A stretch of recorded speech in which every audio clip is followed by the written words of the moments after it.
नमस्कार दोस्तों, मैं हूं प्रसन्न मिश्रा और स्वागत है आपका द हिंदू के दैनिक हिंदी अनुवाद में। तो दोस्तों, आज तारीख है 28 मार्च 2017। तो चलिए शुरू करते हैं। तो दोस्तों, पहली खबर है कि supreme court counters push for Aadhaar, यानी कि सुप्रीम कोर्ट ने आधार को अनिवार्य बनाने के लिए प्रतिवाद किया है।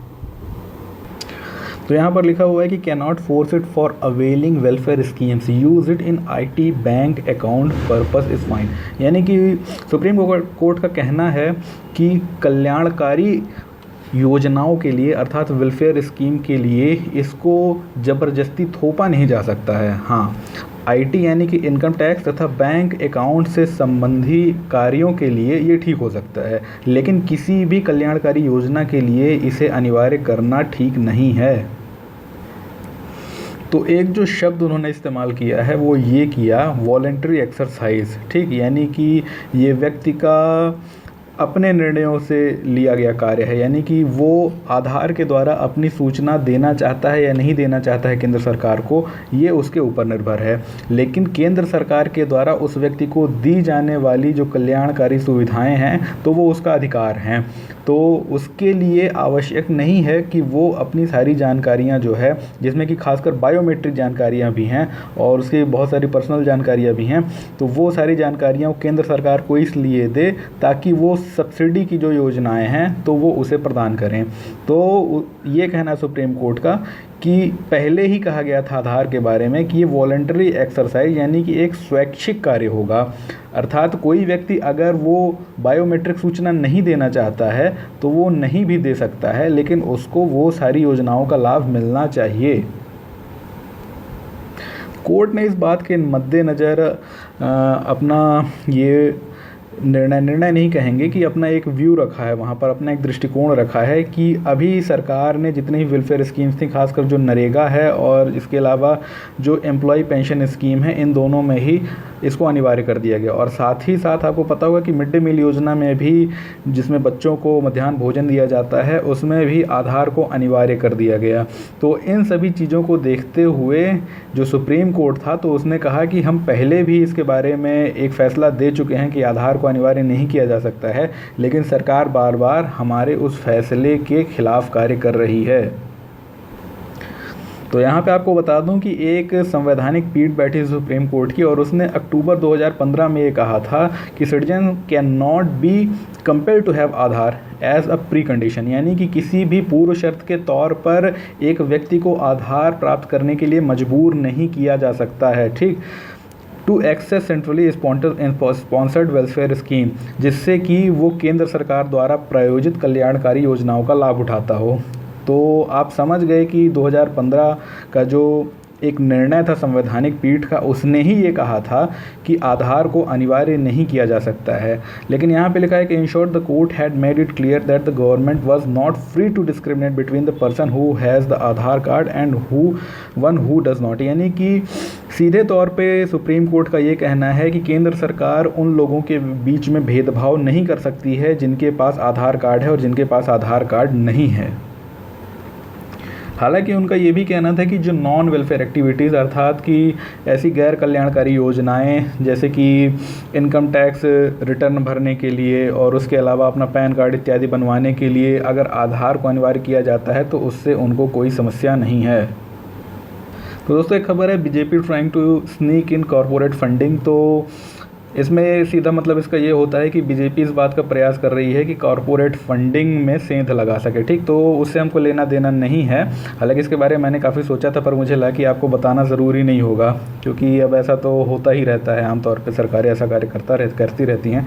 लेकिन अभी आपको बता दूं कि एक फाइनेंस बिल यानी कि एक वित्तीय विधेयक पेश किया जाने वाला है और उसमें जो कुछ सुझाव संशोधन के तौर पे सुझाए गए हैं वो इस प्रकार हैं।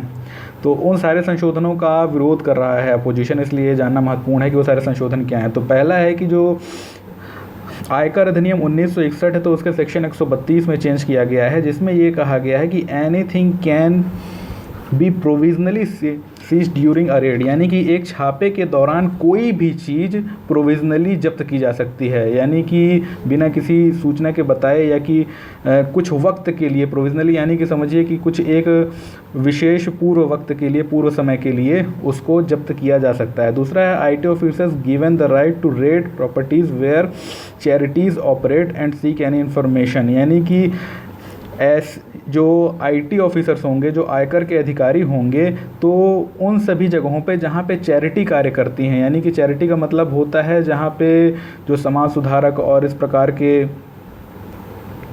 जो लोकोपकारी कार्य होते हैं, तो वहाँ पर अभी तक ऐसा होता था कि जो चैरिटी होती थी, जो लोकोपकारी संस्थाएं होती थी, तो वहाँ पर अभी तक आईटी अधिकारियों को ये अधिकार नहीं था कि वो सीधे वहाँ पे छापे डालें और कोई भी इन्फॉर्मेशन उनसे मांगें, लेकिन अब उनको ये इन्फॉर्मेशन दे दी जाएगी। ठीक, तो ऐसा इसलिए किया गया है क्योंकि ये मानना था कि हो सकता है कि कुछ लोग इन चैरिटीज़ के माध्यम से अपना जो ब्लैक मनी है अवॉइड करवाने की कोशिश करें। हालांकि पहले भी ऐसा होता रहा है, लेकिन अभी तक अधिकार नहीं था सरकार को।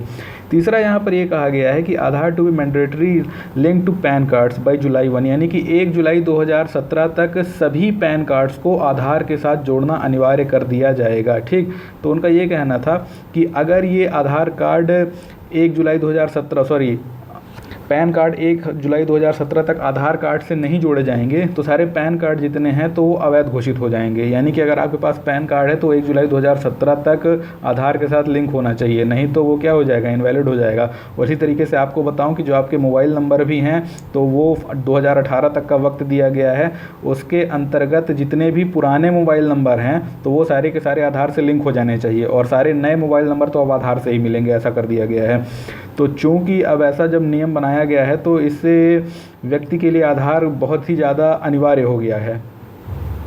इसके अलावा एक महत्वपूर्ण यहाँ पर जो कदम उठाया गया है वो ये है कि पहले जो कंपनियाँ होती थीं या कि जो कोई व्यक्ति होता था तो कितना अधिकतम अनुदान या कितना अधिकतम दान किसी भी राजनीतिक पार्टी को चंदे के तौर पे दे सकता था, उस पर एक कैपिंग लगाई गई थी, यानी कि सीमा लगाई गई थी। अब वो सीमा हटा दी गई, यानी कि वो कितना भी पैसा जो है तो राजनीतिक पार्टी को चंदे के तौर पर दे सकता है।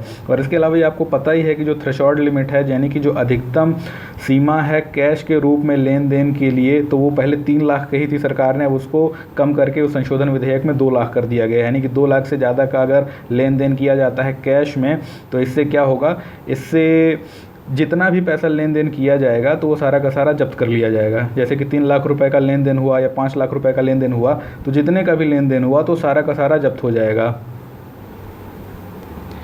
हालांकि यहाँ पे जो स्नीक इन यानी कि सेंध लगाने की बात कही जा रही है, जो कि अपोजिशन ने कुछ दबे शब्दों में कही, और ये तो मैंने पहले ही अंदाज़ा लगा लिया था कि अपोजिशन ऐसा कुछ कहेगा, तो आपको थोड़ा सा मैं बता देता हूँ कि ये किस चीज़ की बात कर रहे हैं। बात ऐसी हो रही है कि मैंने आपको पहले ही बताया था, जब 2 लाख रुपये की कैप लगाई गई थी, मैंने उस दिन आपको बताया था, 1 हफ्ते पहले ही। अपोजिशन ने तो कल किया, मैंने उसी दिन आपको बताया था कि जब ऐसा होगा तो आईटी अधिकारियों के पास इस बात का पूरा अधिकार हो जाएगा कि उन व्यक्तियों के यहाँ छापा डाल सके, उन व्यक्तियों को पकड़ सके जो 2 लाख रुपए से ज़्यादा का कैश ट्रांजैक्शन कर रहे हैं। और यूजुअली आईटी डिपार्टमेंट को कई बार ये पता चल जाता है, लेकिन आपको मैंने ये भी बताया था कि आईटी डिपार्टमेंट जो है तो दूध का धुला तो है नहीं। ठीक, जब दूध का धुला नहीं है तो वो क्या करेगा, वो जाहिर तौर पर घूस घूस लेगा और उसके बाद क्या बोलेगा कि ठीक है तुमने 10 लाख का ट्रांजैक्शन किया, 1 लाख रुपये हमें दे दो, बाकी रख लो। अब है क्या कि आईटी डिपार्टमेंट जो अत्यंत भ्रष्ट है। ठीक, भ्रष्ट इसलिए क्योंकि जो नोटबंदी हुई तो उस जमाने में सबने देख लिया कि आईटी डिपार्टमेंट तो महाभ्रष्ट है ही, उसके अलावा ये भी भ्रष्ट हैं, बैंक भी भ्रष्ट हैं, तो जिसको भ्रष्टाचार का मौका मिलता है भ्रष्ट हो जाता है इस देश में। तो है क्या कि ये जब 2 लाख तक की सीमा लगा दी जाएगी तो ऐसा माना जा रहा है कि इसके बाद जो आईटी डिपार्टमेंट है वो तो केंद्र सरकार के अधीन आता है, तो केंद्र में किसकी, भाजपा की सरकार है, तो वहाँ पर ऐसा आरोप लगाया गया है कि केंद्र की सरकार आईटी डिपार्टमेंट के जो बड़े बड़े अधिकारी हैं तो जो घूस खाएंगे और बहुत सारा पैसा इकट्ठा करेंगे इस माध्यम से, जो इलीगल ट्रांजैक्शन होंगे कैश में 2 लाख से ज़्यादा के, तो इसमें जो घूस का पैसा वो खाएंगे तो ये ऊपर हो सकता है बीजेपी तक जाए। दूसरा ये है कि जो रिमूव कर दी गई है कैप, यानी कि जो अधिकतम सीमा हटा दी गई है, तो अब जो कॉरपोरेट लोग हैं तो वो ज़्यादा से ज़्यादा बीजेपी को पैसा लीगली तौर पे, कानूनी तौर पे दे पाएंगे सिर्फ अपनी लॉबिंग के लिए। ठीक, तो ले दे करके ये एक उन्होंने आरोप लगाया है। अब देखिए ये तो अब चलता ही रहता है, उसमें मैं आप या कोई भी कुछ कर नहीं सकता। तो SBI to give banking services through SHGs, यानी कि जो एसबीआई है तो एसएचजी अर्थात स्व सहायता समूहों के द्वारा बैंक सेवाएं उपलब्ध कराएगा। तो ये जो है प्रक्रिया तो सबसे पहले ओडिशा के द्वारा अपनाई गई है। तो ओडिशा ने ये कहा है कि उनके वो सभी इलाके जहां पर अभी तक बैंक सेवाएं नहीं पहुंच सकी हैं तो स्व सहायता समूहों के द्वारा उन तक बैंक सेवाएं पहुंचाएंगे। तो एसबीआई का ओएलएम के साथ यानी ओडिशा लिवलीहुड मिशन के साथ एक करार हुआ है और उस करार में उन्होंने ये कहा है कि ओडिशा के वो सभी पिछड़े इलाके और उसकी जो 70% ग्राम पंचायतें हैं जहां पर अभी तक बैंक शाखाएं नहीं हैं, वहां पर वो सेल्फ हेल्प ग्रुप यानी कि स्व सहायता समूहों के द्वारा बैंक सेवाएं पहुंचाएंगे। तो ये कहा कि ओडिशा में तकरीबन 70% ग्राम पंचायतें ऐसी हैं जहां पर किसी भी प्रकार की बैंकों की शाखाएं नहीं हैं और यहां तक बैंकों की शाखाएं लाना सरकार के लिए बहुत पहले से ही विचार का विषय रहा है। And this agreement would go a long way in extending basic banking services to them. और ये जो कदम है तो ये उस लंबे रास्ते को खोलेगा जिसमें कि लोगों तक बैंक सेवाएं पहुंच पाएंगी। तो यहाँ पे एक शब्द आ रहा है फाइनेंशियल इंक्लूजन यानी कि वित्तीय समावेशन। तो ये कहा जा रहा है कि ओडिशा जो है तो वो एक अग्रदूत राज्य होगा उन लोगों को वित्तीय समावेशन के अंदर लाने के लिए जिन तक अभी बैंक सेवाएं नहीं पहुंची थी। तो उन लोगों को एसएचजी के माध्यम से और बैंकों के कॉरपोरेशन के माध्यम से उसके अंतर्गत लाया जाएगा। तो यहाँ पर ओएलएम का कहना है कि ओडिशा में तकरीबन 3 लाख स्व सहायता समूह हैं और इन स्व सहायता समूहों को यानी कि जो ओएलएम है तो ये कहना चाहता था कि ओएलएम के अंतर्गत 3 लाख स्व सहायता समूह वहाँ पर कार्य कर रहे हैं। तो ये कहा गया है कि यही जो 3 लाख स्व सहायता समूह हैं तो ये बैंकिंग कोरेस्पोंडेंट यानी बैंक अभिकर्ता के रूप में कार्य करेंगे। ठीक, तो जैसे कि आपको बता दूं कि जैसे कोई बैंक होता है उसकी शाखा होती है तो वहाँ पे जो बैंकिंग अभिकर्ता कौन होता है, वहाँ पे जिस बैंक की शाखा है वही बैंकिंग अभिकर्ता है। जैसे कि एसबीआई की शाखा है तो एसबीआई ही बैंकिंग अभिकर्ता है। क्यों? क्योंकि पूरा इंफ्रास्ट्रक्चर और पूरे कर्मचारी एसबीआई के ही हैं। लेकिन जहाँ पर ये शाखाएं नहीं होंगी तो वहाँ पे ओएलएम के अंतर्गत जो सेल्फ हेल्प ग्रुप हैं उसके कर्मचारी जो होंगे वो बैंकिंग सुविधाएं प्रदान करेंगे एसबीआई के सहयोग से। ठीक, तो पहले फेज़ में 1000 ऐसे दूरस्थ ग्राम पंचायतों को चिन्हित किया गया है जहां पर ये सेवाएं दी जाएंगी। तत्पश्चात उसको बढ़ा करके 4000 ग्राम पंचायतों तक लाया जाएगा और उसके पश्चात सारे के सारे ओडिशा राज्य में ही इसको फैलाया जाएगा। तो दोस्तों एक खबर है कि suicide no more a crime, patients to get cover, यानी कि जो आत्महत्या है तो अब आगे चल के कोई क्राइम नहीं रहेगा और जो पेशेंट्स हैं यानी कि मानसिक रूप से जो विक्षिप्त लोग हैं तो उसको कवर प्रदान किया जाएगा। तो यहाँ पर ये लिखा गया है कि जो मेंटल हेल्थ केयर बिल है जो कि सुसाइड को अर्थात आत्महत्या को अपराध की श्रेणी से हटाता है और साथ ही साथ इस बात की गारंटी देता है कि लोगों को जो कि मानसिक रूप से विक्षिप्त हैं उन्हें बेहतर स्वास्थ्य सुविधाएं दी जाएंगी, उसको एक मत से लोकसभा में पास कर दिया गया है।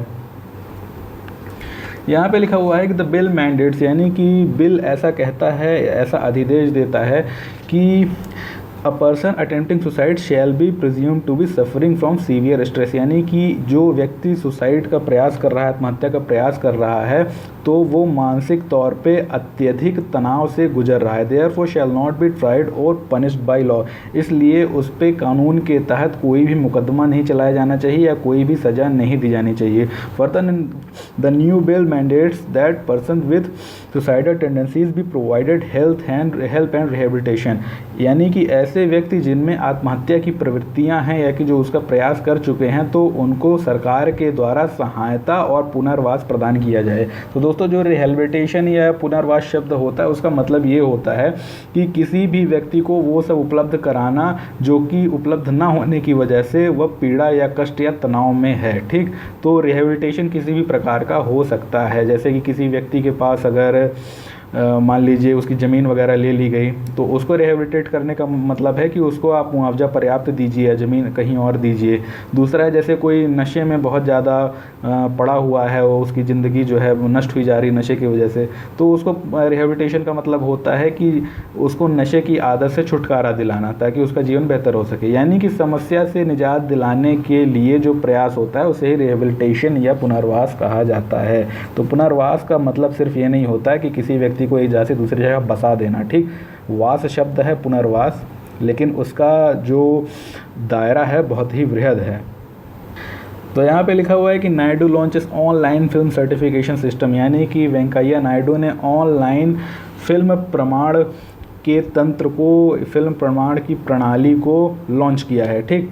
तो इसमें क्या कहा गया है कि अभी तक जितने भी फिल्में होती थी, यानी फिल्मों का मतलब होता है कि चाहे वो छोटे छोटे एड्स हों या कि फिर बड़ी बड़ी मूवीज़ हों, ठीक, उनमें सभी को फिल्म ही माना जाता है। और उन सभी के लिए जो सेंसर बोर्ड होता है, जैसे कि central board of film certification कहते हैं, तो उसके द्वारा अनुमति लेनी आवश्यक होती है। तो वेंकैया नायडू का ये कहना था कि मोदी जी का जो एक विज़न है ईज़ ऑफ डूइंग बिजनेस का, तो उसी के और डिजिटल इंडिया का, तो उसी के आधार पर सारी चीज़ों को, सारी प्रक्रिया को पारदर्शी और दक्ष बनाने के लिए हमने जो फिल्मों का प्रमाणन है उसे ऑनलाइन करने का निर्णय लिया है।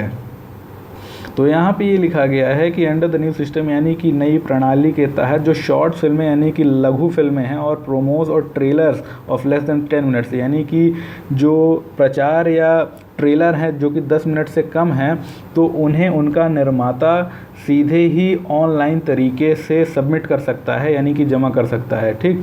और जो फिल्में 10 मिनट से ज़्यादा की हैं तो उसके लिए जो आवेदक होंगे उन्हें अपनी फ़िल्म को उस परीक्षण थिएटर में, यानी कि उस एग्जामिनिंग थिएटर में दिखाना होगा जहाँ पे CBFC के अधिकारी और उनका एक्सपर्ट पैनल बैठ करके उसको अनुमति देगा। यानी कि अगर 10 मिनट से ज़्यादा की फिल्म है तो समझिए कि वैसा ही रहेगा कार्यक्रम जैसे कि अभी तक होता था। लेकिन 10 मिनट से जो कम की फिल्में हैं या कि उसके जो प्रोमोज या ट्रेलर्स हैं, तो उसके लिए भी पहले वही प्रक्रिया थी जो कि 10 मिनट से ज़्यादा के लिए थी, ठीक। तो अब उस प्रक्रिया को ऑनलाइन कर दिया गया है। और साथ ही ये भी कहा गया है कि इसमें किसी भी प्रकार का फ्रॉडलेंट यानी गड़बड़ होने की संभावना नहीं रहेगी, क्योंकि सारे सर्टिफिकेट में QR कोड उपलब्ध कराया जाएगा। तो QR कोड जो उपलब्ध करा दिया जाएगा, तो एक QR कोड का इस्तेमाल दूसरे के सर्टिफिकेशन में नहीं किया जा सकेगा। यानी कि इसमें ये स्पष्ट तौर पे कहा जा रहा है कि अगर किसी को ये लगता हो कि ऑनलाइन सर्टिफिकेशन में कोई हो सकता है गड़बड़ कर ले, लेकिन गड़बड़ नहीं कर पाएगा, क्योंकि हर आवेदन के साथ ही एक QR कोड प्रदान कर दिया जाएगा। तो उससे ये पता चल जाएगा कि किस आवेदन को अनुमति मिली है और किस आवेदन को अनुमति नहीं मिली है, ठीक। यानी कि जिसको सेंसर बोर्ड पास नहीं करेगा तो उस QR कोड में अपने आप आ जाएगा कि इस आवेदन की QR कोड की जो फिल्म थी उसमें कुछ ऐसा गलत था, तो इसलिए उसको अनुमति नहीं मिली थी, तो उसको धोखा नहीं दिया जा सकता है, ऐसा उनका कहना है, ठीक। और इसके अलावा ये भी कहना है कि इससे जो पूरी प्रक्रिया होगी, तो यानी कि जो सर्टिफिकेशन की प्रक्रिया होती है लंबी होती है थोड़ा, तो लोगों को पहले ये रहता था, पता नहीं चलता था कि हमारी जो आवेदन है तो प्रक्रिया के किस दौर में है। लेकिन अब ये कहा गया है कि ईमेल के द्वारा या मैसेजिंग के द्वारा उनको ये बता दिया जाएगा कि उनकी फ़िल्म जो है तो अभी सर्टिफिकेशन के किस दौर में है, यानी कि कौन कौन से देख चुके हैं, कौन कौन देखने बाकी हैं, कब तक वो आगे चल के सर्टिफिकेट उसको मिलेगा या नहीं मिलेगा। तो अगली खबर है कि J&K Muslims are a minority centre, यानी केंद्र सरकार का कहना है कि जम्मू और कश्मीर के जो मुस्लिम हैं तो माइनॉरिटी हैं, यानी कि अल्पसंख्यक हैं, ठीक। तो supreme court asked centre state to solve question, यानी कि सुप्रीम कोर्ट ने केंद्र सरकार और राज्य सरकार को ये सवाल हल करने के लिए कहा था। तो supreme court on Monday asked the center and Jammu and Kashmir government to resolve the question of whether or not Muslim can be considered a minority community in the state and if they can access benefit given to that category of citizens। यानी कि ये सवाल करते हुए केंद्र और राज्य की सरकार से पूछा था कि जम्मू कश्मीर में रहने वाले मुस्लिमों को क्या माइनॉरिटी कम्युनिटी अर्थात अल्पसंख्यक समुदाय माना जा सकता है राज्य के भीतर, और क्या उससे संबंधित सुविधाएं जो नागरिकों को प्रदान की जाती हैं अल्पसंख्यकों के तौर पे वो उन्हें प्रदान की जानी चाहिए, ठीक। तो यहाँ पर ये लिखा हुआ है कि जो एडिशनल सॉलिसिटर जनरल यानी केंद्र सरकार की तरफ से जो वकील पेश हुए, तो उन्होंने ये कहा कि हालांकि जो मुस्लिम कम्युनिटी है जम्मू एंड कश्मीर में, तो वो तकरीबन 60% से ज़्यादा आबादी है, लेकिन फिर भी उसे वहाँ पर माइनॉरिटी स्टेटस दिया जा सकता है। ठीक, लेकिन दरअसल पे आप कहेंगे याचिका फिर लगाई क्यों गई थी? याचिका इसलिए लगाई गई थी क्योंकि यही मामला जो सिखों के साथ पंजाब में है तो उल्टा है। यानी कि जो सिख हैं तो राष्ट्रीय तौर पर तो अल्पसंख्यक हैं और बाकी राज्यों में अल्पसंख्यक हैं, लेकिन पंजाब में वो बहुसंख्यक के तौर पे हैं। यानी कि पंजाब में सिखों को, अल्पसंख्यकों को दी जाने वाली कोई भी सुविधा नहीं दी जा सकती है। क्यों? क्योंकि पंजाब में सिखों को बहुसंख्यक माना गया है। तो जम्मू कश्मीर के एक लॉयर हैं अंकुर शर्मा, तो उन्होंने कहा कि अगर पंजाब में सिख बहुसंख्यक माने गए हैं, जहाँ पे उनकी आबादी 56% है, तो उसके बावजूद जम्मू कश्मीर में 60% से ज़्यादा आबादी होने के बावजूद भी मुस्लिमों को माइनॉरिटी क्यों माना गया है। ठीक, हालांकि आपको बता दूं कि केंद्र सरकार के वकील ने जो अपनी एक दलील दी थी 60% से ज़्यादा के वाली, तो वो दलील किस बात पे आधारित थी?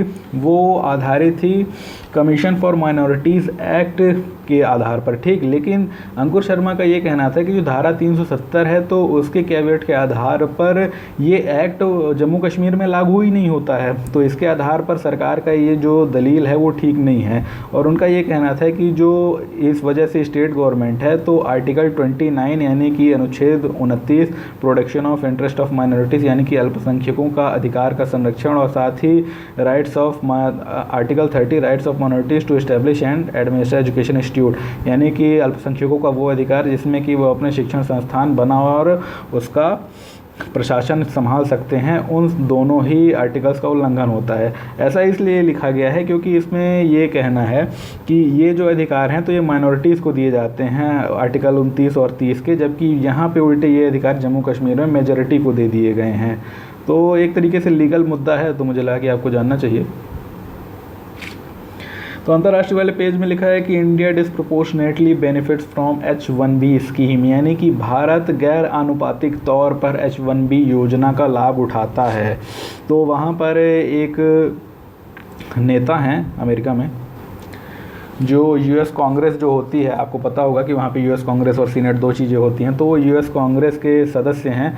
तो उन्होंने ये कहा है कि जो H1B वीज़ा स्कीम है तो उसका भारतीयों के द्वारा बहुत गलत उपयोग किया जा रहा है। यानी कि जो अमेरिकी कंपनियां हैं तो ज़्यादा से ज़्यादा मुनाफा कमाने के लिए बहुत सारे भारतीयों को H1B वीज़ा उपलब्ध कराने में सहायता करती हैं। ठीक, और इसलिए उनका कहना था कि इसीलिए हमने इस बात का प्रस्ताव दिया है कि जो 60,000 रुपये तक की जो सीमा है उसको बढ़ा करके 60,000 डॉलर की जो सीमा है उसको बढ़ा करके 1 लाख डॉलर किया जाए। यानी कि कोई भी ऐसी नौकरी जिसकी सीमा 1 लाख डॉलर प्रतिवर्ष से कम होगी तो उसके लिए H1B वीज़ा जो है तो अप्लाई नहीं किया जा सकेगा। तो आपको बता दूं कि अगर 1 लाख डॉलर किसी अमेरिकी कंपनी को भारतीय को देना ही होता तो अमेरिकी ने उसका क्या बिगाड़ा था।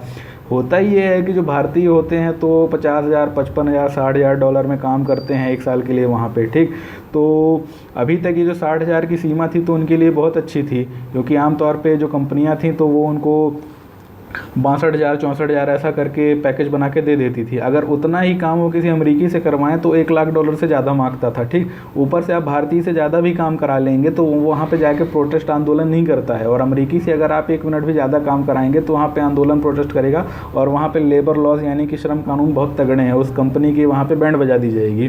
तो ले दे करके क्या है कि वहाँ की कंपनियों को ये लगता है कि जो भारतीय हैं वो काम भी ज़्यादा करते हैं और पैसा भी कम लेते हैं, और अमरीकी जो हैं तो पैसा तो ज़्यादा लेते ही हैं, ऊपर से उनके नाटक बहुत सारे हैं कि अगर ज़्यादा काम कराओगे तो जा कर के रिपोर्ट कर देते हैं पुलिस में। तो ले दे कर के इन सारी चीज़ों की वजह से भारतीयों को काफ़ी ज़्यादा वहाँ पे पसंद किया जा रहा था कंपनियों के द्वारा। ठीक, लेकिन अब जब से डोनाल्ड ट्रंप आए हैं तो उन्होंने कहा है कि वो अमेरिकी जॉब्स को भारतीयों को नहीं छीनने देंगे। ठीक, और ये जो हैं कांग्रेसमैन, ठीक, तो इन्होंने ही वो 1 लाख डॉलर वाला प्रस्ताव सामने लाया था। तो एक तरीके से वो महत्वपूर्ण व्यक्ति हैं इस कानून को लाने के लिए, और ये पूरी कोशिश कर रहे हैं कि ये जो मतलब बिल है तो ये कानून बन जाए, क्योंकि अभी तक ये मसौदे के ही तौर पे है, बिल के ही तौर पे है, तो ये कानून आगे चल के बन ही जाएगा जहाँ तक है। अगला है रूहानी signals greater cooperation with Russia, यानी कि जो ईरानी प्रेसिडेंट हैं हसन रूहानी, तो उन्होंने ये कहा है कि रूस के साथ वो एक बेहतर कोऑपरेशन अर्थात सहयोग करेंगे, इसका उन्होंने इशारा किया है। तो यहाँ आपको बता दूं कि रूस ने ईरान में गैस और ऑयल फील्ड्स में काफ़ी ज़्यादा अभी इन्वेस्टमेंट किया है, ठीक। और ये कहा जा रहा है कि जो ऊर्जा सहयोग है तो दोनों ही देशों के बीच और भी ज़्यादा हो सकता है। तो ये कहा गया there is a huge potential of Russian investment in Iran energy sector, यानी कि ईरान की एनर्जी सेक्टर में, ऊर्जा क्षेत्र में रूस के द्वारा बहुत सारा इन्वेस्टमेंट या निवेश किए जाने की काफ़ी ज़्यादा संभावना है, ठीक। तो इससे दोनों ही देशों के संबंध पहले से भी ठीक रहे हैं, खासकर सीरिया के मुद्दे पे दोनों देश काफ़ी ज़्यादा सहयोग किए एक दूसरे का। तो आगे चल के वो अपने सहयोग को बनाए रखना चाहते हैं, क्योंकि अमेरिका जो है तो उन दोनों के विरोध का प्रमुख केंद्र है, यानी कि ईरान भी अमेरिका विरोधी है, रूस भी अमेरिका विरोधी है। तो इस वजह से भी दोनों के बीच थोड़ा केमिस्ट्री बैठ जाती है। अगला है Turks in Germany vote in referendum, यानी कि जर्मनी में रहने वाले तुर्कों ने रेफरेंडम के लिए वोट दिया है। तो आपको बता दूं कि जो 16 अप्रैल को होने वाला है रेफरेंडम, जो कि तुर्की में 16 अप्रैल को होगा, तो उसके लिए अभी से बाहरी देशों में वोटिंग शुरू हो गई है। यानी कि जो बाहरी देश है वहाँ पहले ही वोटिंग करवा ली जाएगी और उसके बाद तुर्की में होगी। तो अभी तक हमें ये लग रहा था कि शायद जो तुर्की से बाहर रहने वाले तुर्क लोग हैं तो उनको वोट करने के लिए तुर्की जाना पड़ेगा, लेकिन ऐसा नहीं हुआ है। उसके लिए ये कहा गया है कि सारे देश जहां पर तुर्की के दूतावास हैं तो तुर्की के नागरिक वहां पे आ करके अपना पासपोर्ट दिखा करके वो जा करके उस दूतावास में वोट डाल सकते हैं। तो आपको मैंने बताया ही था कि इसमें जो है तो अगर एर्दोगान जीत जाते हैं रेफरेंडम में तो उनके पास भारी ताकतें आ जाएंगी। और 3-4 दिन से एक नाम आ रहा है गोटाबाया राजपक्षा डिनाइज वार क्राइम्स एलिगेशन, यानी कि जो गोटाबाया राजपक्षा हैं तो उन्होंने किसी भी प्रकार के युद्ध अपराध के आरोप से इनकार किया है। तो आपको बता दूं कि जो गोटाबाया राजपक्षा हैं तो ये पहले रक्षा सचिव थे महिंदा राजपक्षा की सरकार में और ये उनके भाई हैं, ठीक। तो इनका बहुत बड़ा रोल था जो वहाँ पर तमिलों के ऊपर अत्याचार किया गया था या तमिलों के ऊपर वहाँ पे सेना के द्वारा कार्रवाई की गई थी। तो ये बात तो बिल्कुल साफ़ ही है कि अगर आप किसी को कहेंगे कि आपने ऐसा क्राइम किया है, आपने कोई ऐसा अपराध किया है क्या, तो वो थोड़ी कहेगा कि मैंने किया है, वो तो कहेगा कि जांच करा लो, अपने आप पता चल जाएगा जो होना है। तो वही है कि एक तरीके से उन्होंने इस सारी चीज़ों से इनकार कर दिया है। अगला लिखा हुआ है कि US allies boycott disarmament talks. तो दोस्तों जो डिसआर्मामेंट होता है उसको बोलते हैं अपने शस्त्र रख देना, यानी कि एक तरीके से निशस्त्रीकरण, जो हिंदी शब्द है निशस्त्रीकरण है।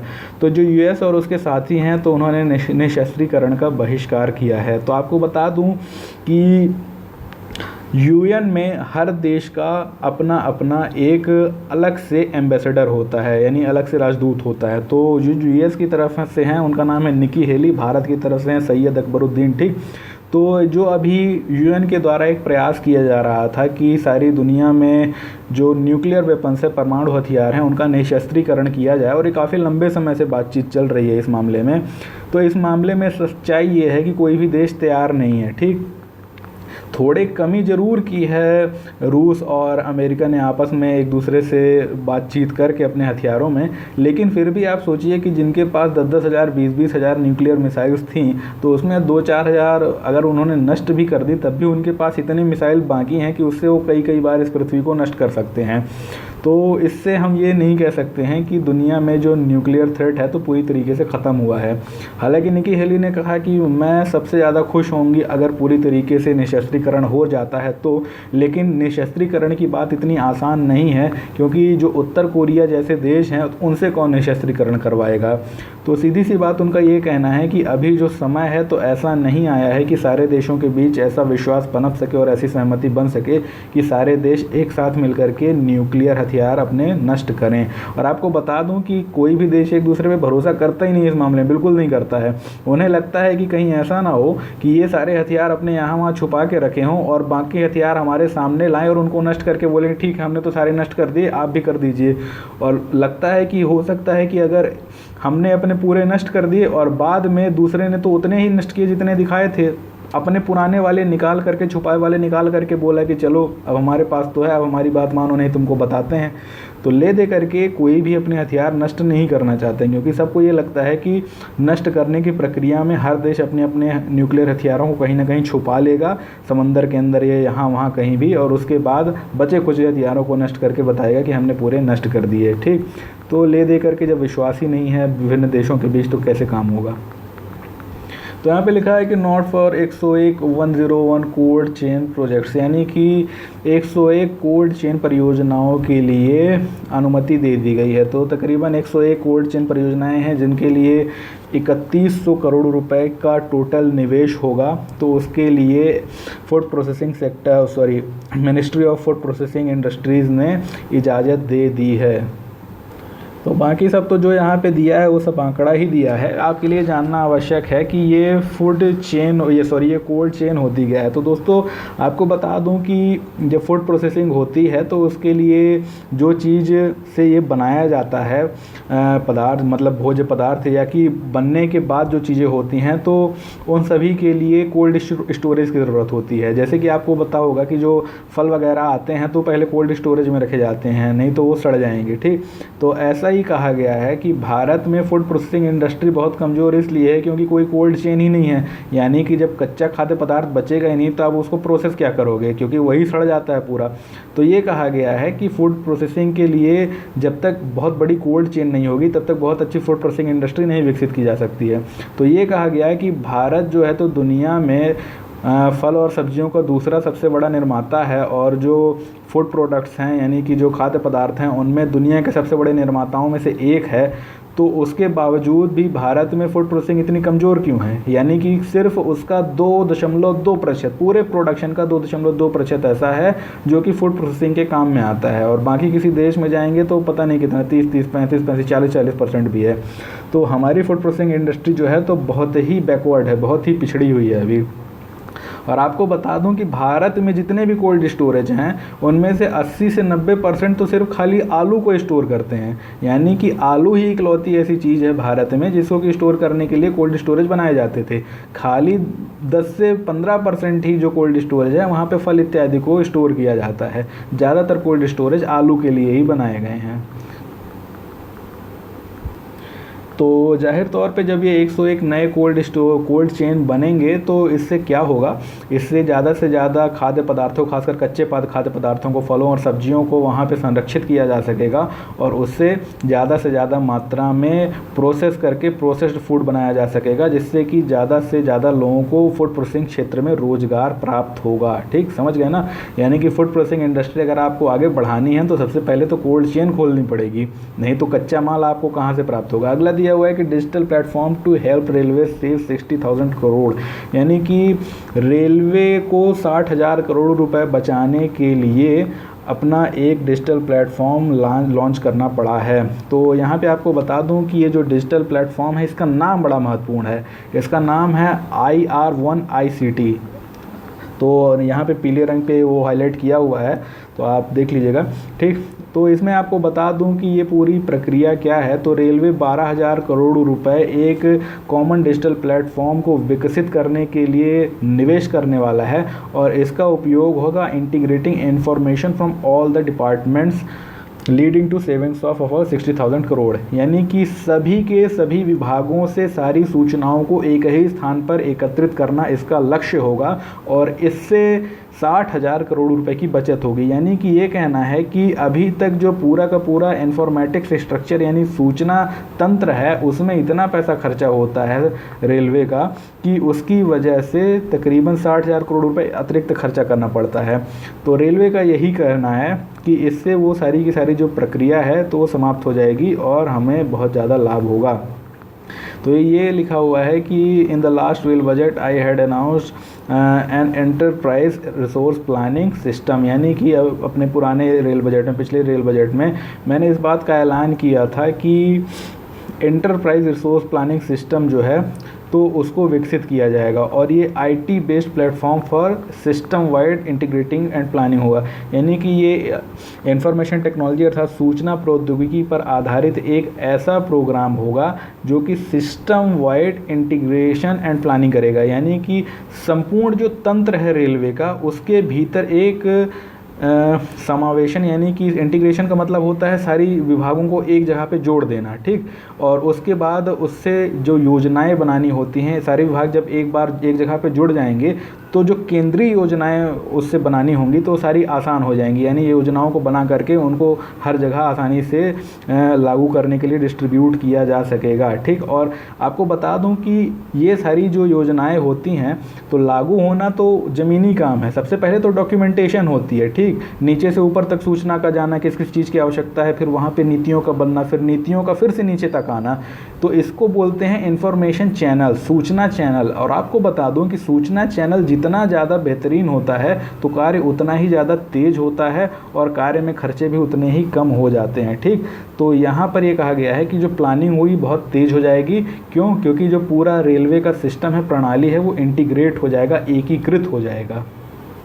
आगे उन्होंने कहा it might take at least 2-3 years to complete the first phase, यानी कि पहला चरण पूरा होने में तकरीबन 2 से 3 वर्ष लग सकते हैं। With the common platform the monitoring of the entire Indian railway operation can be done on a single platform, यानी कि इस कॉमन प्लेटफॉर्म के माध्यम से समस्त रेलवे ऑपरेशन, समस्त रेलवे क्रियाओं की निगरानी एक इकलौते प्लेटफॉर्म पर की जा सकेगी।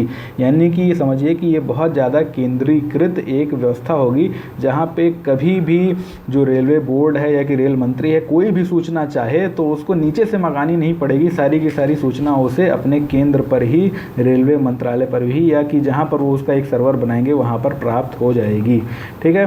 तो दोस्तों इस प्रकार से जो है आज के द हिंदू का दैनिक हिंद निर्वात समाप्त होता है, क्योंकि लाइव वाला पेज नहीं आया है। कल फिर से मिलेंगे, तब तक के लिए धन्यवाद, शुभ रात्रि, जय हिंद।